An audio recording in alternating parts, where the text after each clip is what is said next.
இடைக்கால ஜாமீன் கோரிய எம்எல்சி கவிதா மனு மீது பதிலளிக்க சிபிஐக்கு டெல்லி உயர்நீதிமன்றம் நோட்டீஸ் அனுப்பியுள்ளது. மக்களவைத் தேர்தல் பிரச்சாரத்தில் கலந்து கொள்வதற்காக இடைக்கால ஜாமீன் வழங்க கோரி டெல்லி உயர்நீதிமன்றத்தில் பிஆர்எஸ் எம்எல்சி கவிதா மனு தாக்கல் செய்திருந்தார். அது தொடர்பாக சிபிஐ பதிலளிக்க வேண்டும் என்று நோட்டீஸ் வழங்கப்பட்டுள்ளது. மனுவை விசாரித்த டெல்லி உயர்நீதிமன்றம் சிபிஐ பதில் மனு தாக்கல் செய்ய உத்தரவிட்டு நோட்டீஸ் அனுப்பியுள்ளது. இது தொடர்பான கூடுதல் தகவல்களை தருகிறார் சிறப்பு செய்தியாளர் யோகேஸ்வரன். இப்ப கவிதா ஜாமீன் மனு கேட்டதுக்கு சிபிஐ பதிலளிக்கணும் நோட்டீஸ் கொடுத்திருக்காங்க. இது தொடர்பான கூடுதல் தகவல்கள் என்ன?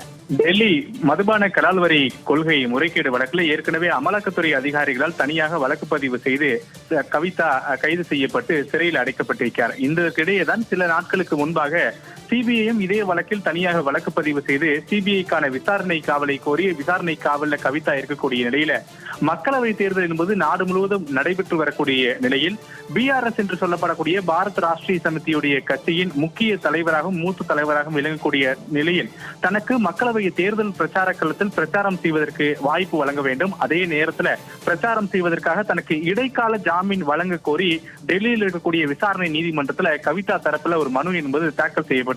இந்த மனு மீதான விசாரணை என்பது நீதிமன்றத்துடைய நீதிபதி காவேரி பவேஜா அமர்வுல நடைபெற்றது. அப்போது மனுதாரர் தரப்புல ஆஜரான வழக்கறிஞர்களை பொறுத்தவரையில் ஏற்கனவே கவிதா இரு தரப்பிலிருந்தும் வழக்கு விசாரணைக்காக முறையாக ஆஜராகி இருக்கிறார். தற்போது ஒரு முக்கிய அரசியல் கட்சியினுடைய மூத்த தலைவராக இருக்கக்கூடிய நிலையில் தேர்தல் காலம் என்பது அனைவரும் அறிந்த ஒன்றுதான்.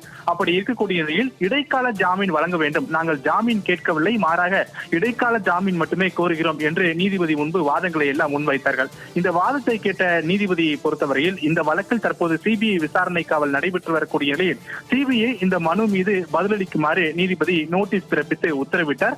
ஏப்ரல் 23ஆம் தேதி இந்த வழக்கினுடைய விசாரணை மீண்டும் எடுத்துக் கொள்ளப்படும் என்றும் ஏப்ரல் 20ஆம் தேதிக்கு முன்னதாக சிபிஐ தன்னுடைய பதில் மனுவை நீதிமன்றத்தில் தாக்கல் செய்யப்பட வேண்டும். அதே நேரத்தில் தாக்கல் செய்யப்படக்கூடிய பதில் மனுவுடைய நகலை கவிதா தரப்பிலான வழக்கறிஞர்களுக்கும் வழங்கப்பட வேண்டும் என உத்தரவிட்டு வழக்கை ஏப்ரல் 23ஆம் தேதி காலை 11 மணிக்கு நீதிபதி உத்தரவிட்டிருக்கிறார்.